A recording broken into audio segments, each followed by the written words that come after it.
अस्सलाम वालेकुम। DI platform की तरफ से मैं हूं मोहम्मद अशरफ। उम्मीद करता हूं आप सब खैरियत से होंगे। ग्रेजुअली हम बेसिक टॉपिक से एडवांस टॉपिक की तरफ मूव कर रहे हैं और उम्मीद कर रहा हूं आपके कॉन्सेप्ट्स भी क्लियर हो रहे होंगे। तो चलें आज का टॉपिक स्टार्ट करते हैं। Series and parallel circuits. Electrical या इलेक्ट्रॉनिक्स कंपोनेंट्स को हम बेसिकली दो तरह की कॉन्फ़िगरेशन में अरेंज कर सकते हैं। Number one series and number two parallel. इससे आगे फर्दर कॉम्प्लेक्स सर्किट्स होते हैं, लेकिन वो सीरीज और पैरेलल पर ही बेस करते हैं। कॉम्प्लेक्स सर्किट्स भी बेसिकली सीरीज और पैरेलल सर्किट्स का ही कॉम्बिनेशन है। तो हम कह सकते हैं सीरीज और पैरेलल ही दो कॉन्फ़िगरेशंस हैं जो इलेक्ट्रिकल और इलेक्ट्रॉनिक सर्किट्स को अरेंज करती हैं। तो आपने जो बेसिक दो कॉन्फ़िगरेशंस हैं इनको ही जहन में रखना है। जब फर्दर हम एडवांस टॉपिक्स की तरफ जाएंगे तो फिर हम जो कॉम्प्लेक्स सर्किट्स हैं उनको देखेंगे, लेकिन ये भी इन ही जो दो कॉन्फ़िगरेशंस हैं इनसे ही मिलके बनते हैं। तो यहाँ नंबर वन हम सीरीज सर्किट्स को डिस्कस करते हैं। सबसे पहले मैं यहाँ पे एक सिंपल सा सीरीज सर्किट ड्रॉ करता हूं।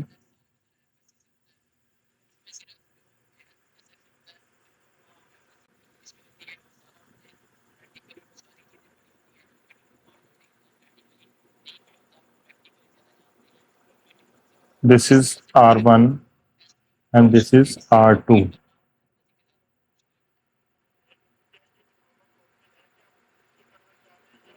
ये हम VT से डिनोट करते हैं। इसके अगेंस्ट जो वोल्टेज होंगे वो V1 होंगे और इसके अगेंस्ट जो वोल्टेज होंगे वो V2 होंगे। और इस पूरे सर्किट में जो करंट फ्लो करेगी उसको हम IT से डिनोट करेंगे। यहाँ पे मैं एक और रेजिस्टेंस ड्रॉ कर लेता हूँ R3। यहाँ पे वोल्टेज V3 हो जाएंगे।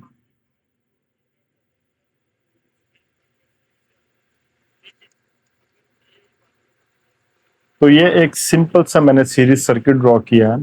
इसको मैं एक्सप्लेन करूंगा और इसकी जो तमाम कंडीशंस हैं वो मैं आपको बताऊंगा, लेकिन उससे पहले सीरीज सर्किट्स के कुछ डिफरेंट नेम्स हैं वो मैं आपको बता दूं।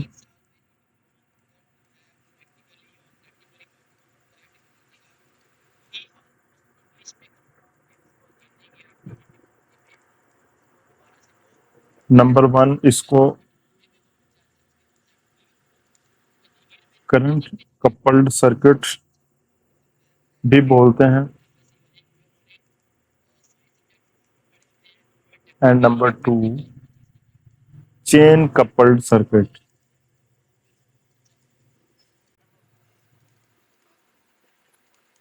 सीरीज सर्किट में होता यह है कि तमाम कंपोनेंट्स को इस तरह अरेंज किया जाता है कि वो एक चेन की सूरत में होते हैं।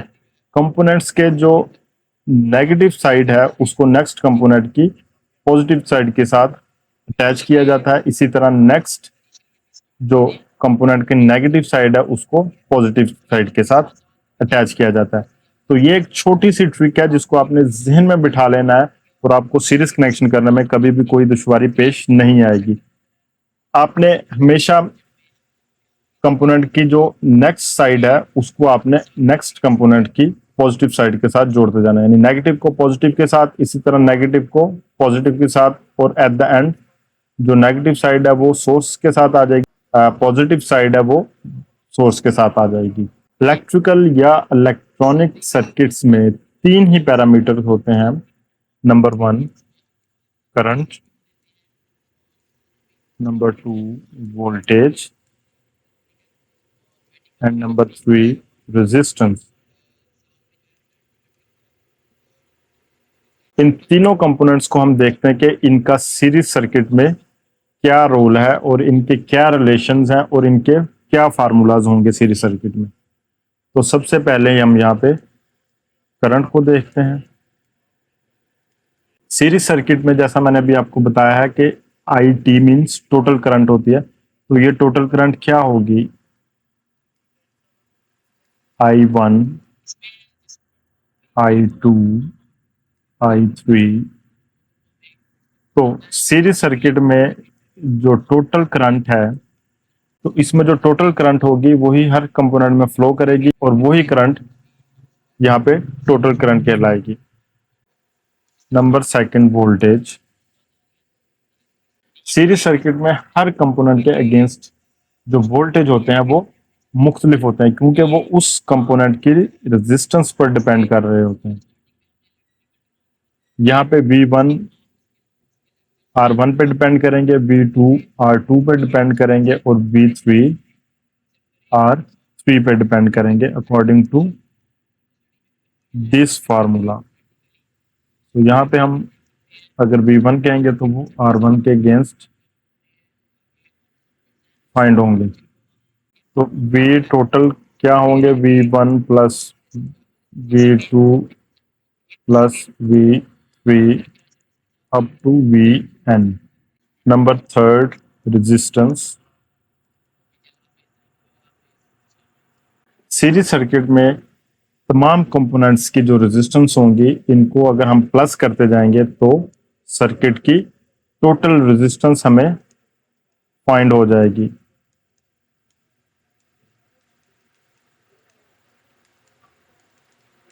Up to Rn। अब यहाँ पे हम सीरीज सर्किट के मुतालिक एक एग्जांपल सॉल्व कर लेते हैं, ताकि जो अभी हमने ये फार्मूलाज देखे हैं करंट का, वोल्टेज का और रेजिस्टेंस का, ये हम साथ साथ इम्प्लीमेंट करके भी इसको देख लें। यहाँ पे एग्जांपल नंबर 1 की सबसे पहले हम स्टेटमेंट देख लेते हैं। 3 resistors of 25 ohm, 40 ohm and 75 ohm are connected in series. Calculate the equivalent resistance। तो सिंपल सा ये क्वेश्चन है। यहाँ पे R1 गिवन है 25 ohm, R2 गिवन है 40 ohm and R3 is equal to 75 ohm। तो आर टी यहाँ पे हमें फाइंड करनी है। तो आर टी का भी हमने फार्मूला लास्ट स्लाइड में भी देखा है, R1 plus R2 plus R3। यहाँ पे हम सिंपली अपनी वैल्यूज को पुट करेंगे, 25 ohms, 40 ohms एंड 75 ohms। तो कैलकुलेटर से कैलकुलेट करने के बाद जो हमारी वैल्यूज आ रही है वो 140 ohms। Number second, parallel circuit.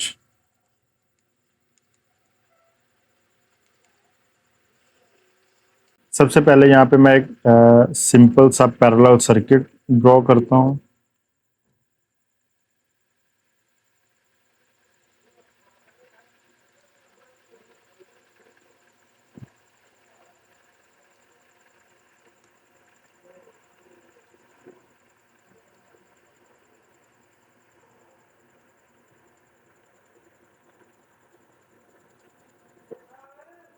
This is V3,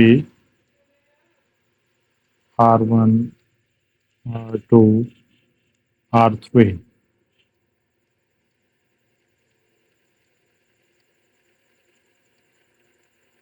यहाँ से IT फ्लो करेगी, लेकिन यहाँ पर जाकर जो करंट है वो डिवाइड हो जाएगी। यहाँ I1 हो जाएगी, यहाँ I2 हो जाएगी और यहाँ I3 हो जाएगी। पैरेलल सर्किट को बनाने का या पैरेलल सर्किट में कंपोनेंट्स को अरेंज करने का जो सबसे इजीएस्ट मेथड है, वो आपने ये जहन में रखना है कि कंपोनेंट्स के जो पॉजिटिव साइड्स हैं उनको आपने एक साइड पर कनेक्ट कर लेना है और जो नेगेटिव साइड्स हैं उनको दूसरी साइड पे कनेक्ट कर लेना है। अब यहाँ से जो नेगेटिव साइड है ये नेगेटिव आउटपुट आ जाएगी और ये पॉजिटिव आउटपुट आ जाएगी। दोनों कंडीशन में अगर तो हम इनके साथ लोड को लगा रहे हैं तो फिर यहाँ से हम आउटपुट ले लेंगे। अगर हम इसको साथ कुछ सोर्स लगा रहे हैं तो फिर हम उस सोर्स को इस पॉजिटिव और नेगेटिव साइड के अकॉर्डिंगली यहाँ पे अरेंज कर लेंगे। तो ये सबसे इजीएस्ट मेथड है जहन में रखने का। पैरेलल सर्किट्स की क्या कंडीशंस हैं वो हम देख लेते हैं। सबसे पहले हम कंडीशन देखते हैं कि करंट की इसमें क्या कंडीशन है। पैरेलल सर्किट में जो आई टोटल होगी या टोटल करंट होगा वो तमाम ब्रांचेस के करंट्स को प्लस करने से हासिल होगा अप टू आई एन तक। Number 2 voltage. जिस तरह सीरीज सर्किट में तमाम कंपोनेंट्स के अगेंस्ट जो करंट था वो सेम था, इसी तरह पैरेलल सर्किट में जो कंडीशन है वो वोल्टेज जो है वो सेम होंगे। यानी जो हमने वीटी अप्लाइड किए हैं वही वीटी तमाम कंपोनेंट्स के अगेंस्ट वही वोल्टेज होंगे। यानी अप्लाइड वोल्टेज और जो हर कंपोनेंट के वोल्टेज हैं वो सेम होंगे। तो पैरेलल सर्किट में जो अप्लाइड वोल्टेज होंगे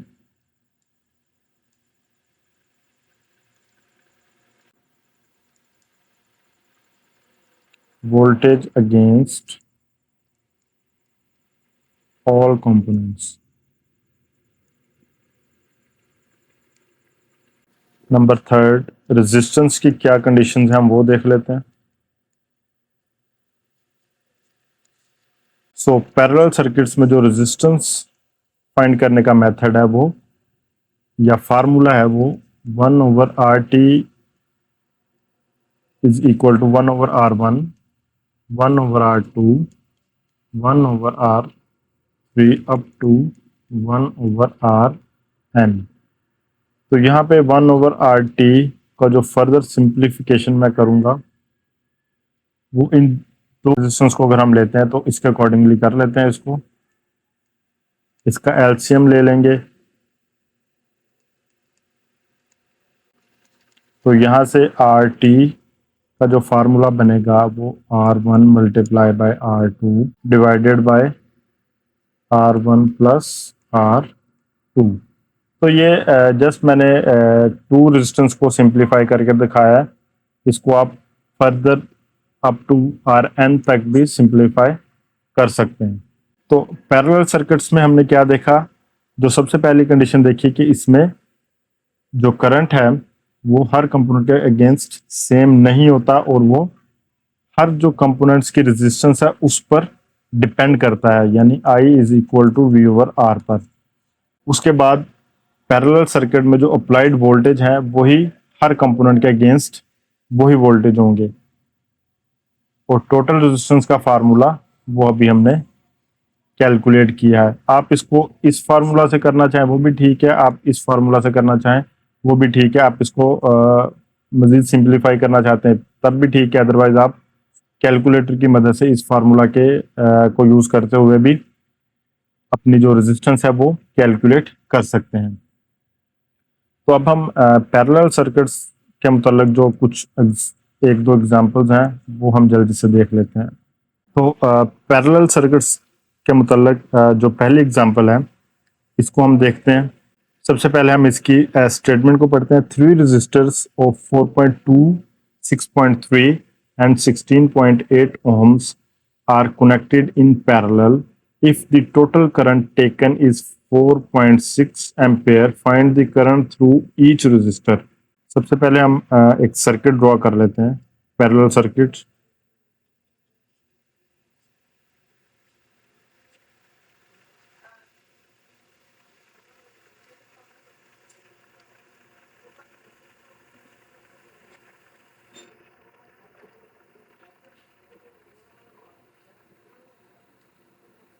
सो यहाँ पे R1, R2 और R3 गिवन है, टोटल करंट गिवन है। और जो हमें I1, I2 और I3 ये फाइंड करनी है। तो यहाँ पे हम अपना डेटा लिख लेते हैं। सबसे पहले R1 4.2 ohms, R2 6.3 ohms, R3 is equal to 16.8 ohms, जबकि टोटल करंट उसने हमें दे दिया हुआ है 4.6 एम्पियर। और फाइंड हमें करना है current through I1, I2, I3। तो सबसे पहले आपने डाटा के अकॉर्डिंगली ये देखना है कि हमारे पास क्या चीज अवेलेबल नहीं है। तो हमारे पास यहाँ पे वोल्टेज जो अप्लाइड है वो अवेलेबल नहीं है। तो सबसे पहले अगर हम वोल्टेज का फार्मूला यहाँ पे लिखते हैं,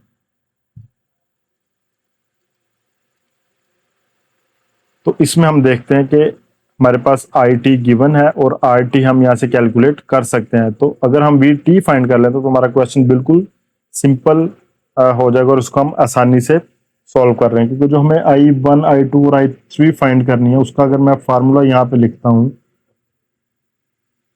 तो R1 भी मौजूद है, B मौजूद नहीं है। B होगा तो हमारे पास I1 आएगी। तो इसलिए हमें यहाँ पे वोल्टेज को मालूम करना है सबसे पहले। सबसे पहले टोटल रेजिस्टेंस फाइंड करते हैं।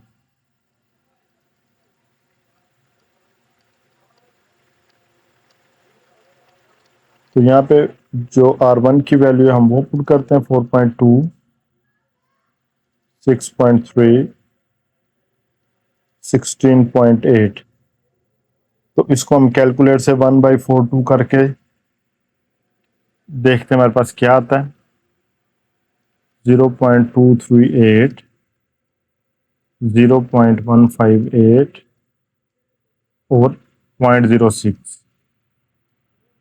तो यहाँ पे हमारे पास 1/RT 0.456 ओम्स आ जाती है। और यहाँ से हमारे पास जो टोटल रेजिस्टेंस आ जाएगी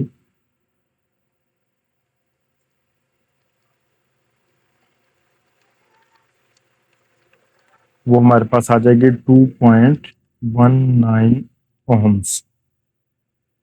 अब हमारा क्वेश्चन बिल्कुल सिंपल हो गया। यहां से हम आर टी भी फाइंड है, हमें आई टी भी फाइंड है। तो हम यहां से वी टी को कैलकुलेट कर लेते हैं। आई टी गिवन है 4.6 ओम्स और अभी कैलकुलेट किया हमने आर टी 2.19 ओम्स। तो हमारे पास जो वोल्टेज आते हैं वो 10 वोल्ट्स हैं। अब यहां से हम सिंपली I1 V/R1 फाइंड कर लेंगे। तो हमें पता है पैरेलल सर्किट्स में जो वी टी है वही हर कंपोनेंट के अगेंस्ट वोल्टेज होंगे। तो यहां से हम R1 पे इसको डिवाइड करते हैं तो हमारे पास I1 कितना आ गया यहाँ पर कैलकुलेट करने के बाद 2.4 एम्पियर। इसी तरह हम I2 को फाइंड कर लेते हैं 10/6.3 ओम्स। तो I2 की वैल्यू जो हमारे पास आ रही है 1.6 एम्पियर है। और I3 10/16.8 0.6 एम्पियर है। तो ये तीन चीजें हमने फाइंड करनी थी और वो हमने यहाँ से कैलकुलेट कर ली। नेक्स्ट एग्जांपल हम देखते हैं। तो सेकंड एग्जांपल की हम स्टेटमेंट पढ़ लेते हैं। Battery with a 12 volt EMF and form a parallel circuit with a network of 3 resistors 2, 4 and 6 ohm. Calculate number 1 current in each resistor, total current। यही क्वेश्चन अभी हम अपना जो लास्ट एग्जांपल देखिए हमने उसमें हमने सॉल्व किया। तो जल्दी से हम एक सर्किट ड्रॉ कर लेते हैं।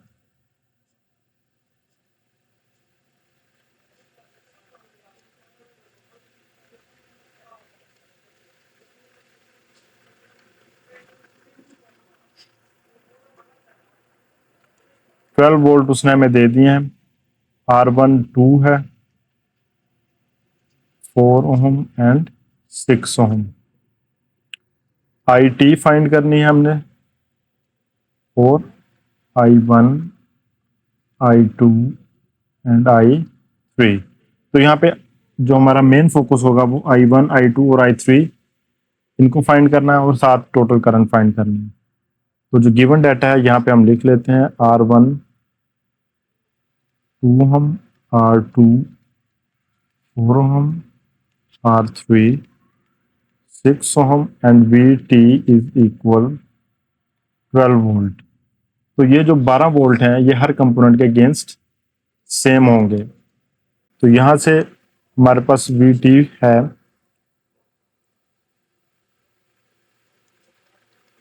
सो I1 का मैं यहाँ पे फार्मूला लिखता हूँ VT over R1, 12/2 6 ampere. I2 इसी तरह हम फाइंड कर लेंगे,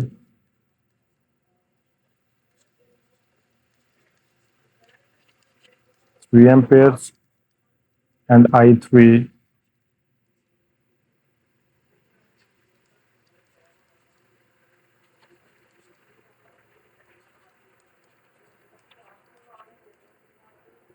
तो यहां से हम टोटल करंट फाइंड कर लेंगे,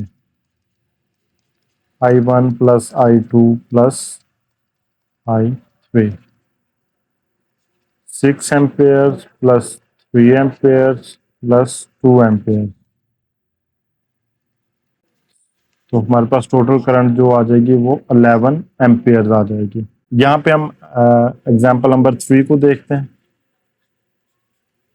सबसे पहले इसकी हम स्टेटमेंट पढ़ते हैं।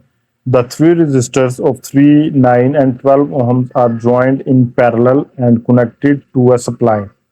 If the current through the 9 ohm resistor is 8 ampere, find the current through the other and the total current taken from the supply. यहाँ पे मैं सबसे पहले सर्किट ड्रा करता हूँ।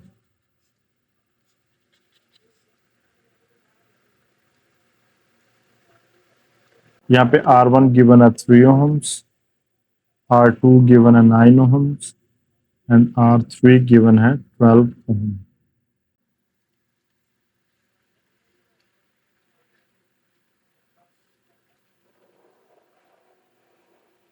यहाँ पे उसने हमें टोटल वोल्टेज नहीं दिए हुए, हमें फाइंड करना है, IT फाइंड करना है, और I1, I2 एंड I3 ये हमने फाइंड करना है। तो गिवन डाटा है वो हम जल्दी से लिख लेते हैं। R1 3 ohms,